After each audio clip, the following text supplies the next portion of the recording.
လုံးပဲမင်္ဂလာပါကျွန်တော်ဗာမီစရွဲကနေကြိုးဆိုလိုက်ပါတယ်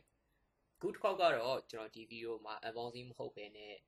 မကြသေးခင်ကမှကျွန်တော်တို့နာမည်ကြီးauthentication company ပေါ့နော်ပြောရမယ်ဆိုအမှတ်တရပစ္စည်းတွေရောင်းချပေးတဲ့အဲ့လိုနာမည်ကြီး company တဲ့တစ်ခုဖြစ်တဲ့ icon ကသူ့ရဲ့authentication system အကြောင်းမိတ်ဆက်လာတယ်ပေါ့နော်ဆိုတော့အဲ့ဒါတွေကဘာလဲဆိုတာမပြောခင်ကျွန်တော်အရင်ဆုံးတုံးစံတိုင်း permit raise ဆိုတာဘာလဲမိတ်ဆက်ပေးမယ်ပေါ့နော်ဟုတ်ကဲ့ပါကျွန်တော်တို့ permit raise ဆိုတာကတော့ဘောလုံးနဲ့ပတ်သက်ပြီးအမှတ်တရပစ္စည်းစုဆောင်းလို့တဲ့ဘောလုံးဝါသနာရှင်ညီကိုမောင်နှမတွေအတွက်ဘောလုံးသမားတွေ manager တွေလက်မှတ်ရေးထိုးထားတဲ့ဘောလုံးဂျာစီဘောလုံးဖနက်အုတ်ထုပ်ဓာတ်ပုံစာအုပ်စားတဲ့ပစ္စည်းတွေကိုရောင်းချပေးနေတဲ့ဝန်ဆောင်မှုတစ်ခုပဲဖြစ်ပါတယ်ပေါ့နော်ဆိုတော့ကျွန်တော်တို့ permit raise မှာဆိုရင် install item တွေကိုဝယ်ရရှိနိုင်တယ်လို့ကိုလိုချင်တဲ့ကစားသမားကိုလိုချင်တဲ့ manager ဒါမှမဟုတ်လို့ရှိရင်ကိုလိုချင်တဲ့သူတယောက်ရဲ့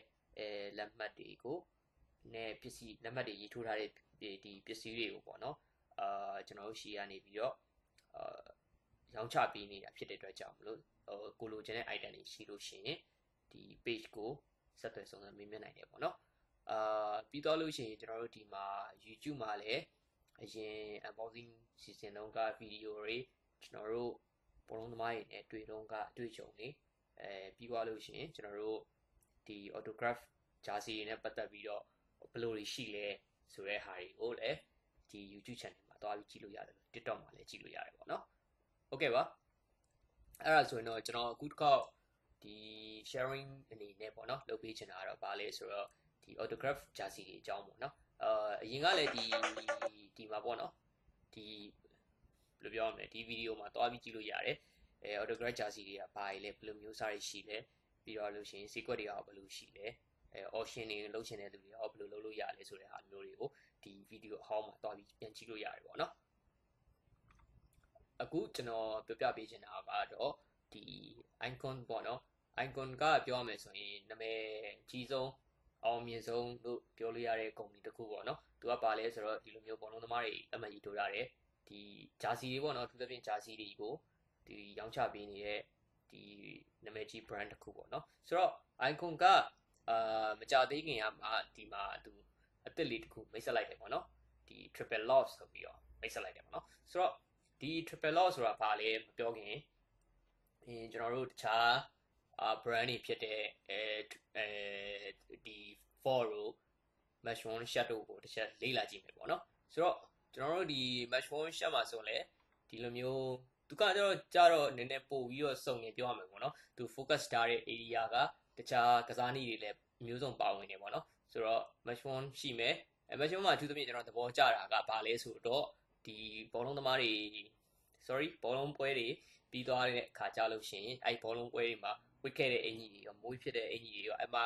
ပွဲကနေပြီးစိုင်းထိုးထားတဲ့အင်ကြီးတွေရောအကုန်ဒီမှာတွားပြီးတော့ကိုတွားကြည့်လို့ရတယ်ပေါ့နော်ဒါမျိုးတွေရှိတယ်ပေါ့နော်โอเคအဲ့ဒါဆိုရင် match 1ရှိမယ်ပြီးသွားလို့ရှိရင် the vault ဆိုတာရှိမယ်ပေါ့နော် the vault မှာလည်းထိုနည်းတူစွာပဲဒီအမတ်တရလက်မှတ်ရေးထိုးထားတဲ့အင်ကြီးတွေitem တွေကိုတွားကြည့်လို့ရတယ်ပေါ့နော်ဆိုတော့ကျွန်တော်ဘာလို့ဒီ vault နဲ့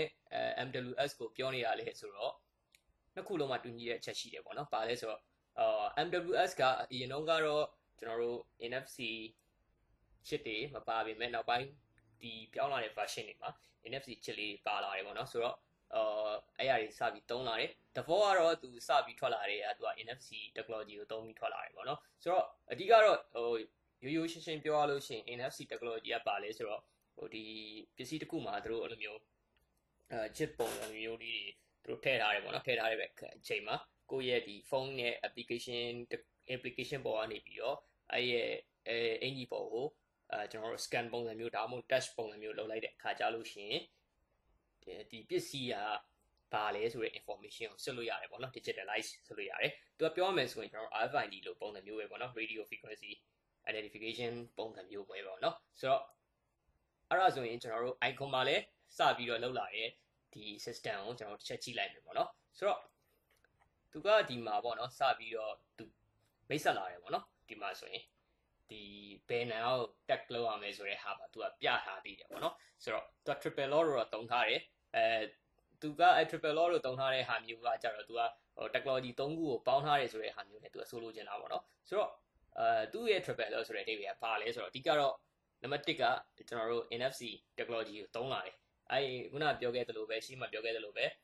NFC technology နဲ့ကျွန်တော်တို့ touch လုပ်ပြီးဖတ်လိုက်တဲ့အခါကျလို့ရှိရင်ဒီ product ရဲ့ information ကိုသိရမယ်ပေါ့နော်ဒီ product ကဘယ်သူဘယ်ချိန်မှာဘယ်နေရာမှာဘယ်လိုဟာမျိုးကိုစိုက်ထုတ်ခဲ့တာလဲဆိုတဲ့ဟာလေးပါမယ်ပြီးတော့လို့ရှိရင်နောက်တစ်ခုကကြတော့ certificate of authenticity ပေါ့နော် COA ပုံမှန်ဆိုရင်ကျွန်တော်တို့official club ကနေလာတဲ့ကောင်တွေဆိုရင် club ရဲ့ COA နဲ့လာတယ်လို့မျိုးပဲသူကလည်း icon ကလည်းဒီ COA ပါတာမျိုးရှိရပေါ့နော်ဆိုတော့ ICOA နဲ့အတူတူစစ်လို့ရမယ်ပေါ့နော်ပြီးတော့လို့ရှိရင်နောက်ဆုံးတစ်ခုက tamper proof hologram ဆိုတာခုနကofficial club တွေကလာတယ်လို့ပဲကျွန်တော်တို့ hologram တွေကအင်ဂျီမှာပါတယ်ပြီးတော့ certificate မှာပါတယ်ပြီးသွားလို့ရှိရင်အဲ့ hologram ပေါ်မှာနံပါတ်တွေပါတယ်ပေါ့နော်ဆိုတော့အဲ့နံပါတ်တွေ match ဖြစ်လားမဖြစ်လားဆိုတာမျိုးစစ်လို့ရမယ်ပေါ့နော်ဆိုတော့သူပြောချင်တာကတော့အဓိကတော့သူ triple lock ဆိုတဲ့အဓိပ္ပာယ်ကတော့NFC technology ပါမယ်certificate ပါမယ်ပြီးတော့လို့ရှိရင်ခုနပြော hologram ပါမယ်ပေါ့နော်ဆိုတော့ဒီ၃မျိုးနဲ့သူကအဆင့်မြင့်တင်ထားတယ်ပေါ့နော်ဘာဖြစ်လို့လဲဆိုတော့ဂျာစီဒီလောကမှာဆိုရင်ကျွန်တော်တို့သိတဲ့အတိုင်းပဲတဖြည်းဖြည်းနဲ့fake တွေများလာလေတချို့နာမည်ကြီးauthenticator company ဆိုလဲ